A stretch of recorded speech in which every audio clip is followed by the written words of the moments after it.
Allahu Akbar, Allahu Akbar. If so many people are following it, it has to be right. If all the horses are jumping off a cliff, then that's what you gotta do, is jump off a cliff. How can everybody be wrong? Your cousin did it, your uncle did it, this one did it, this one did it. Oh, they're all going to Jahannam. You're the only one going to Jannah, huh? One kind of herd mentality is the herd is always right. The other kind of herd mentality is Allah put something in us that makes us profound thinkers. Allah put in us the ruh. And now that Allah is mentioning shaitan, there's a subtle point that I want to bring to your attention. When Allah created Adam alayhi salam, before Allah created Adam alayhi salam, He told all the angels He's going to make him. Before we were made, Allah told the angels, and that included at the time Iblis too, He made the announcement that He's going to be making a human being, and He also told the angels how He will make him.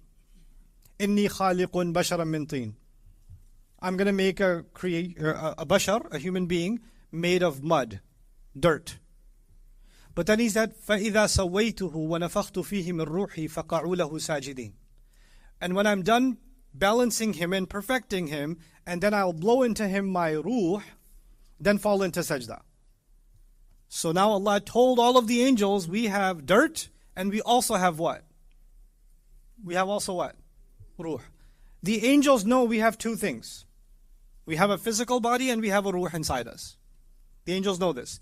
We have something you can see and something you cannot see. Something that is earthly, which is our body, dirt, and something that is beyond this earth. That's why it thinks about things that are beyond this earth, which is what? The ruh. The ruh. That gives us profound, deep thinking. When Iblis, you guys know the story, when Iblis refused to do sajda, what was his complaint? He said, you made me from fire. You made him from what? He didn't say you made him from dirt and a ruh. He said you made him from clay. He didn't even mention the ruh. But did he know about the ruh? He did. He wants to pretend that the ruh isn't even there. And he wants us to believe that we're worth nothing because we shouldn't be using the gift that Allah gave us. And if you take the ruh out of the equation for a moment, then all we are is a body. And if we're just a body, we're not that different from sheep. We're not that different from goats. We're just organic creatures. Students that study biology, before they can do surgery on a human being, they cut up a frog. Because the cardiovascular system of a frog is remarkably similar to a human being. Biologically speaking, we have features that aren't that different from animals. The makeup in the end is different, but biologically, many of the components, the core components, the organic materials inside of our body, they're not different from the animal kingdom. We have skin, they have skin. We have hair, they have hair. We have bones, they have bones. And their bones are not made of a different material. It's made of the same material. What sets human beings apart? Truly apart. It's not just a remarkable body. It's the ruh. And if shaitan can get you away from honoring the ruh that you've been given, then he will make his point. Then he is just dirt. Then he is better. خَلَقْتَنِي مِن نَارٍ وَخَلَقْتَهُ مِن طِينٍ. When these leaders keep you from thinking, when Allah said, I've created, in the skies and the earth, there are signs for people who think. Aren't those people who respect the ruh inside them? And when these people follow, first of all, those who want to create a religion where you don't think, and the ones who create it, and the ones who are following it, aren't they both violating the ruh? Isn't that the case? So he says, consume what is halal, good and pure, and don't follow the footsteps of shaitan. إِنَّمَا يَأْمُرُكُمْ بِالسُّوءِ وَالْفَحْشَاءِ وَأَن تَقُولُوا عَلَى اللَّهِ مَا لَا تَعْلَمُونَ. He will command you to evil and to shameless things, and you'll say things on behalf of Allah that you have no knowledge of. وَإِذَا قِيلَ لَهُمْ اتَّبِعُوا مَا أَنزَلَ اللَّهِ. So interesting. When it is said to them, follow what Allah sent down, قَالُوا بَلْ نَتَّبِعُ مَا أَلْفَيْنَا عَلَيْهِ أَبَاءَنَا. When it's said to them, follow what Allah sent down, they say, we will find whatever we found our fathers following. We're going to follow our culture. We have a heritage. I'm a proud son of this father who was the son of this one, who was the son of this one. You think we can just walk away from our entire history? But he didn't say wajadna here. He said alfayna. Alfa actually means what you find on the surface. Because an animal doesn't dig underneath to eat. Well, the sheep doesn't dig under the ground to eat. What does it eat? Whatever it finds on the surface, right? Whatever the surface level, investigation. These are materialistic, surface level people. They don't think deeply. ما ألفينا عليه آباءنا. Allah says, أولو كان آباؤهم لا يعقلون شيئا ولا يهتدون. Wasn't it the case that their fathers also weren't thinking? They didn't think at all. They weren't committed to guidance at all. Now we come to the example. Let me paint this picture for you. This is not a picture of one piece to one piece. It's an entire image, entire scene, a situation compared to a situation. Think of it like that. Al-hay'a bil-hay'a.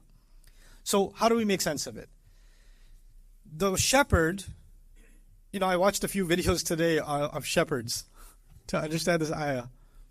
The shepherd is, herding his sheep. And I really wanted to hear, what does he say to the sheep? And some of them say, ah, la, la, la, la, la. Others say, brrr, brrr. Like one of them is doing a ringtone. The other one is saying, gak, gak, gak, gak, gak, gak, gak. Like they have their own vocabulary. And they don't have the same one. Right? And there was even this one video Jawad showed me today where they had these sheep were spread everywhere. And they said, oh, what did the sheep listen to? He said, gak, gak, gak, gak, gak. So they had some tourists come, and one tourist said, gak, gak, gak, gak, gak. They didn't listen. The other one said, gug, gug, gug, gug, gug. They didn't listen. Then the shepherd came and he said, gug, gug, gug, gug, and they all showed up. They know who to follow. But it's the same vocabulary. It's not like they said a different khutbah. It was the same khutbah. Why did they follow that one? Because they're tuned to a frequency. It's this. They know this is the one we're supposed to follow. Now the thing is, the one who's speaking, the shepherd who's speaking, he also knows that he is saying meaningless words. Yes? He's saying something that has no deeper meaning behind it. He's not saying, my beautiful sheep, I love you, come here, I wish to protect you. He's not saying any of that. He's just making sounds.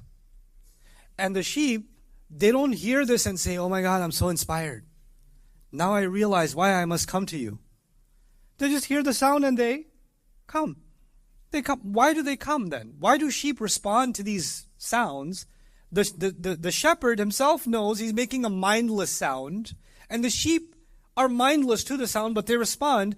The reason for that is hereditary. So sheep are herd creatures. They're too weak to protect themselves alone, so they stick together. And they even without in the absence of human beings, they choose a leader among themselves. What shepherds do is they assume the place of that leader, and they lead them. And how do they lead? They constantly give them food in the beginning. So the sheep associate the shepherd with our provider. Then the shepherd always shoos away a fox or other animals away from them, and the sheep observe this, and they see him as the provider and the protector. Then the shepherd leads them off the mountain all the way to the grass. He leads them to the grass, and then he leads them back to their homes. So they see them as the guide. So I've given you 3 words now: provider, protector, and guide. Provider, protector, and guide. Then because sheep are herd followers, when 2 sheep come, what happens to the 3rd and the 4th? They come. Then the 5th, then the 6th, then all of them come. Then all of them come. And the 1 or 2 stragglers that are lazy or a little slow, like some of your cousins, the shepherd comes and hits them with a stick a little bit, they come too. So now they know if you stay behind, the shepherd will be upset with you. He'll hit you. You don't want to get hit, you follow. So safety also. Right? So fear is part of the reason too that they follow. So what were list the reasons again for me? The shepherd is their provider, right? That's why they follow him. What else? He's their protector. He's their guide. And now they're also afraid of him. They're also afraid of him. Allah says the example of the kuffar is the example of someone who makes a mindless cry, making a cry to someone who cannot hear anything except calls and cries. But they respond anyway, don't they? Right? And Allah is saying that even the people that are calling you to their religion or calling you away from Allah's deen, even they know that what they're saying is empty. Even they know it's just that's all it is. They know. and you refuse to think and you just follow because you're programmed to follow. Someone before you followed, you were born into a herd of sheep where everybody was following this, so you were raised, cultivated, cultured into following this. This is just what you do. It's natural response to you. You don't even think about it. That's just what you're supposed to do, Like the Bell experiment with the dog, Pavlov's dog. It's like that. You just respond to the instinct. Then you want to protect yourself, and the only way to protect yourself is do what everybody else is doing. That's the only safe way. If you want to be part of this herd, this is your safety. And if you don't follow this, where are you going to get grass? Who's going to feed you? If you don't follow this, then you're not going to have your normal routine where you're safe. And you don't want to make them mad. They're the ones who take care of you. Don't make them mad. These are all the reasons why somebody would think I shouldn't come towards Allah. I shouldn't come towards Islam, because if I come towards Islam, my shepherd will be upset. And all the other sheep who are mindlessly following will say, "You crazy? Why aren't you coming? He called us." So everybody's going to look at me funny. I'm going to be the only one left out. Human beings are also herd animals. If we don't have the ruh, the power of the ruh inside, we also herd animals. One of the most amazing social psychology experiments in my college days in 1765 was the social psychology experiment of consensus. It's called consensus. 500 students in a classroom. You give they're accounting students, so they know how to do good math without a calculator. The professor comes in, gives everybody the same question. He puts it on the board. Please solve this problem, 363 multiplied by 214. Please give me the answer. So that's what he puts on the board. And there's like 500 students. And they all start on paper calculating and writing the answer. It's a multiplication. It's not a complicated problem, right? But it takes 20 seconds. So they solve the problem. He asked the first one, the second one, the third one, the fourth one. They all start saying the answer. They all start saying the same answer. But what they didn't tell you is there was two people in the auditorium, or one person in the auditorium. They don't know that all the other 499 people were told to say the same wrong answer. So only one guy doesn't know that everybody else is being already rigged to say the wrong answer. So they go to one student, second student, third student, and the guy who doesn't know, he's like, and he starts thinking, did I do the wrong calculation? So he starts doing the calculation over again. And he does it over again. And he does it over again. And every time he gets the same answer, but it's not the answer that they're giving. They're giving a different answer. Oh, this is crazy. And the professor also, he picks one from this corner, from that corner, this one, that one, people who don't know each other. So this guy's even more like, what's going on? Everybody's following. I'm the only one who's right. So then finally, after 10, 15 people, they go to the guy that's being tested. What's your answer? You know what he says?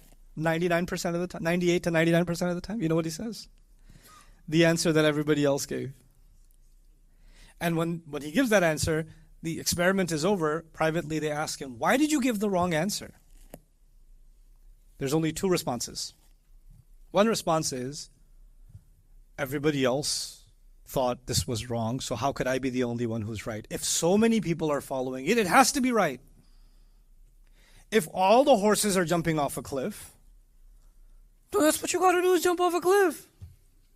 How can everybody be wrong? Have you heard some version of that in your life? Oh yeah? Everybody else is wrong? You're the only one who's right? Your cousin did it, your uncle did it, this one did it, this one did it. Oh, they're all going to Jahannam. You're the only one going to Jannah, huh? Somebody opens up a restaurant, sales are not going so well, so they open up a bar too. Halal restaurant with a bar. I've seen that a few times in Europe. I went to one place, I was looking for a halal restaurant, finally found one. I walk in, huge liquor cabinet, huge. In the middle, there's a space for like a frame of Ayatul Kursi, and I was like, Whew. This is his insurance policy. When the angels come and get him, he's like, let's just look at this one. What games are you playing? But anyway, so they're like, if everybody's doing it, doesn't matter how many times I disagreed, it's impossible that I'm the only one who's right and everybody else is wrong. That was one kind of answer. Another kind of answer was even more interesting. You know what he said? These people said? They said, I knew I was right. I knew it. I knew everybody was wrong. But the problem is, if I said the right answer, everybody would look at me funny. I didn't want everybody looking at me. I like to fit in. One kind of herd mentality is the herd is always right. The other kind of herd mentality is, even if the herd is wrong, stick with the herd. Stick with the herd. This is herd mentality. The example of the kuffar is both of these herd mentalities. They hear a mindless cry. They have a mindless response. Can't use your mind. Somebody will do the thinking for you. In both of those, somebody else did the thinking for you. All 499 people did the thinking for you. You can shut your brain off. And even if your brain is working, shut it off and just follow them. That's the idea.